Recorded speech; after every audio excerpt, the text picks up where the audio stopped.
आखिरकार वो घड़ी आएगी जिसका हम सबको बेसब्री से इंतजार था। अभी तक तो आपने देख ही लिया होगा। जी हाँ दोस्तों, मैं बात कर रहा हूँ डूम्सडे के टीजर में, जिसमें जिसमें हमको हमारे कप्तान साहब दिखे। वो भी वो भी अवेंजर्स एंड गेम के बाद, और बहुत सालों के बाद वो रिटर्न कर रहे हैं मार्वल में ऑफिशियली। अब सोचने वाली बात यह है कि डूम्सडे में वो हमको दुनिया बचाते हुए नजर आएंगे, या फिर मार्वल ने खुद को बचाने के लिए अपने कप्तान साहब को वापस रिटर्न किया है।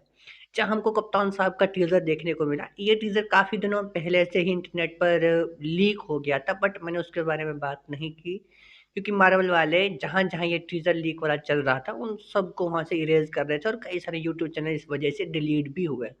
तो मैं भैया कोई रिस्क नहीं लेना चाहता था, इसलिए मैंने लीक फुटेज के ऊपर कोई बात नहीं की। ये टीजर हमको दिखाया गया अवतार फायर एंड आश के साथ थिएटर्स में हमको ये टीजर देखने को मिला था। अब इसको ऑफिशियली यूट्यूब के ऊपर रिलीज कर दिया गया है, जहां हमको हमारे कप्तान साहब दिखे अपने एक मस्त बाइक के ऊपर अपनी पीसफुल जिंदगी जीते हुए, परिवार वाले बाप बन गए हैं, वो अपना बच्चा लेके खड़े थे।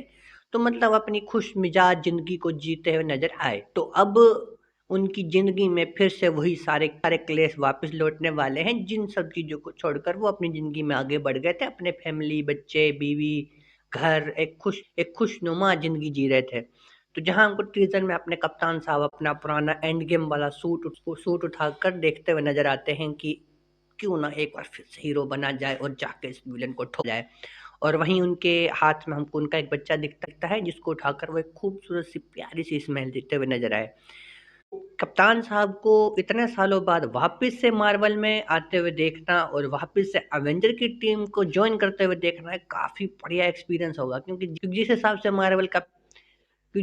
मार्वल का पिछला रिकॉर्ड अभी बीता, बगैर कप्तान साहब, बगैर आयरन मैन के, बगैर थोर के, तो वो काफी ज्यादा दर्दनाक और पीड़ा देने वाला था मार्वल एंटरटेनमेंट को।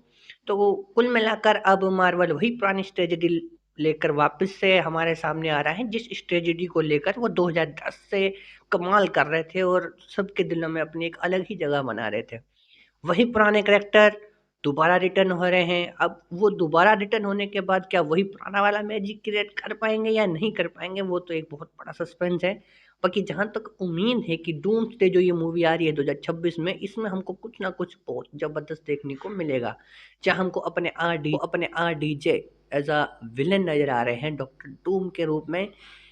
अब आयरन मैन इसका मतलब हमको लौटते हुए नजर नहीं आएंगे, क्योंकि अगर वो आते तो फिर आरडीजे अपने या तो डूम बनेंगे या आयरन मैन बनेंगे। बाकी इनका मल्टीवर्स वाला जो पंगा चल रहा है, तो इसमें ये दोनों भी कर सकते हैं, कोई इनको दिक्कत तो नहीं आने वाली है। पर मुझे पर्सनली ये चीज़ बहुत अच्छी लगी कि अपने कप्तान साहब वापस लौट रहे हैं, वो भी अपने आइकॉनिक सूट के साथ। तो उनको दोबारा एक्शन करते हुए देखना एक बार फिर से एकदम नॉस्टैल्जिया वाली और दिल को स्वाद देने वाली फीलिंग को उजागर करेगा। बाकी डूम्सडे के 4 टीजर और आने हैं, जिसमें से पहला टीजर हमको यूट्यूब पे दिख गया है। अब इसकी इसी कड़ी में हमको नेक्स्ट थोर का टीजर देखने को मिलेगा, और एक फिर सभी टीम असेंबल का टीजर देखने को मिलेगा, और एक अपने जो विलन है अपने डॉक्टर टूम, उनका भी टीजर देखने को मिलेगा। अब बारी बारी से सारे टीजर इंटरनेट पर आते रहेंगे, हम उनका रिव्यू करते रहेंगे। वैसे 4 में से 3 टीजर तो वैसे ही लीक हो गए थे इंटरनेट के ऊपर, बहुत ज़्यादा लीक हुए थे, जिनके बारे में आपने सुना भी होगा, कहीं ना कहीं उनके फुटेज आपको देखने को मिली भी होगी। और इसी बीच में एक और खबर आई थी कि जो स्पाइडरमैन इनकी न्यू मूवी आ रही है, तो स्पाइडरमैन का भी टीजर लीक हुआ था, बट वो मैंने देखा नहीं, तो मैं उसके लिए कंफर्म नहीं कह सकता हूँ कि वो लीक हुआ था या नहीं हुआ था। बाकी अगर आपको इस बारे में ज़्यादा नॉलेज है तो मुझे कमेंट करके जरूर बताना। नेक्स्ट वीडियो में, तब तक के लिए बाय। और बाकी कप्तान साहब को दोबारा रिटर्न होते हुए देखना मार्वल में आपको कैसा एक्सपीरियंस दे रहा है, मुझे ये भी कमेंट करके जरूर बताना। और जितने कप्तान साहब के फैन है वो सब ब्लू हार्ट कमेंट में भेज देना, ठीक है।